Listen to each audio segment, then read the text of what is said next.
તમે આ જે વિડીયો જોયો તે ઉત્તર પ્રદેશના પ્રસિદ્ધ કબડ્ડી પ્લેયર બ્રિજેશ સોલંકીનો છે।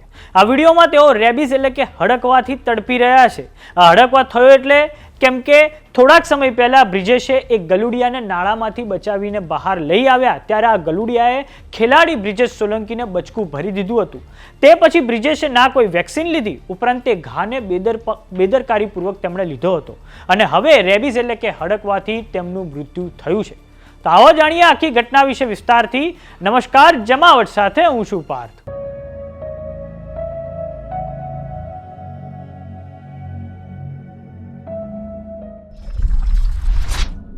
વાત છે ઉત્તર પ્રદેશના પ્રસિદ્ધ કબડ્ડી ખેલાડી બ્રિજેશ સોલંકીની। તે ઉત્તર પ્રદેશના બુલંદ શહેરથી છે।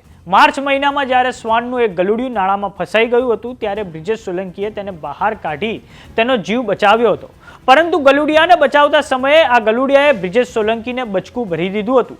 આ પછી બ્રિજેશ સોલંકીએ તેને સામાન્ય ઘા ગણીને ઇગ્નોર કર્યું। તે પછી તેમણે એન્ટી રેબીઝ વેક્સિન પણ ના લગાવડાવી। આ બેદરકારીને કારણે હવે 3 મહિના પછી તેમનું મૃત્યુ થયું છે। તો આવો નજર કરીએ દ્રશ્યો પર જે સોશિયલ મીડિયા પર ખૂબ વાયરલ થઈ રહ્યા છે।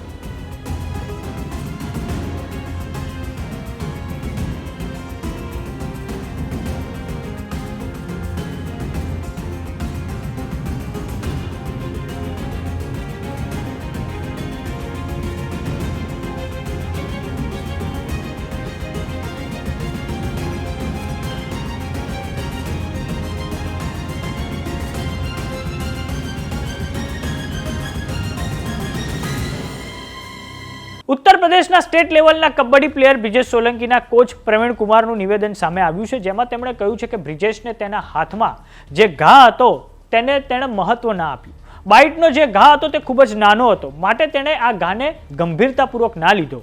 એટલું જ નહીં, હડકવાની રસી પણ ના લીધી।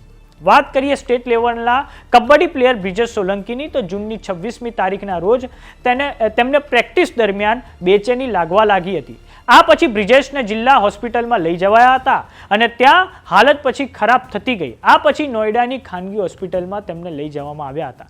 તે પછી જૂનની 28મી તારીખના રોજ બ્રિજેશ સોલંકીનું મૃત્યુ થયું છે। વાત કરીએ આપણા ગુજરાતમાં પણ રખડતા શ્વાનનો ત્રાસ ખૂબ હોય છે। તેના કરડવાથી રેબીઝ એટલે કે હડકવા થાય છે। તો આવો જાણીએ કે આ હડકવા છે શું। રેબીઝ, જેને ગુજરાતીમાં હડકવા તરીકે ઓળખવામાં આવે છે, એક ગંભીર અને પ્રાણઘાતક વાયરલ રોગ છે જે રેબીઝ વાયરસના કારણે થાય છે। આ વાયરસ મુખ્યત્વે પ્રાણીઓના કરડવાથી, ખાસ કરીને કૂતરા, ચામાચીડિયા, રીંછ, શિયાળ અને અન્ય સસ્તન પ્રાણીઓના લાળ દ્વારા મનુષ્યોમાં ફેલાય છે। વાયરસનું નામ છે રેબીઝ લીસા વાયરસ। ફેલાવો: આ રોગ સામાન્ય રીતે સંક્રમિત પ્રાણીના કરડવાથી થાય છે, જેમાં વાયરસ લાળ દ્વારા શરીરમાં પ્રવેશે છે।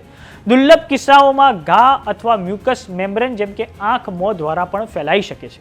પ્રભાવ: તો આ વાયરસ આપણી નર્વસ સિસ્ટમ એટલે કે મગજ અને સ્પાઇનલ કોડ પર સીધો હુમલો કરે છે। આ રેબીઝ વાયરસના લક્ષણો શું હોય છે? તો શરૂઆતમાં તમને શરદી, તાવ, થાક, કરડેલી જગ્યાએ દુખાવો અથવા તો ખંજવાળ, અને પછીના તબક્કે બેચેની, ગભરામણ, પાણીથી ડર એટલે હાઇડ્રોફોબિયા, ગળવામાં તકલીફ, માનસિક અશાંતિ અને અંતે કોમા અને પછી મૃત્યુ થાય છે। આ રોગમાં એક જ તકેદારી રાખવાની હોય છે કે પ્રાણી તમને કરડે કે તરત જ તમારે હડકવાની રસી લેવી જોઈએ। તો આ બાબતે તમારું શું માનવું છે અમને કોમેન્ટ બોક્સમાં લખીને જરૂર જણાવો। જો તમે અમને યુટ્યુબ પર જોઈ રહ્યા તો સબસ્ક્રાઇબ કરો, જો તમે અમને ઇન્સ્ટાગ્રામ અને ફેસબુક પર જોઈ રહ્યા તો ફોલો કરો। નમસ્કાર।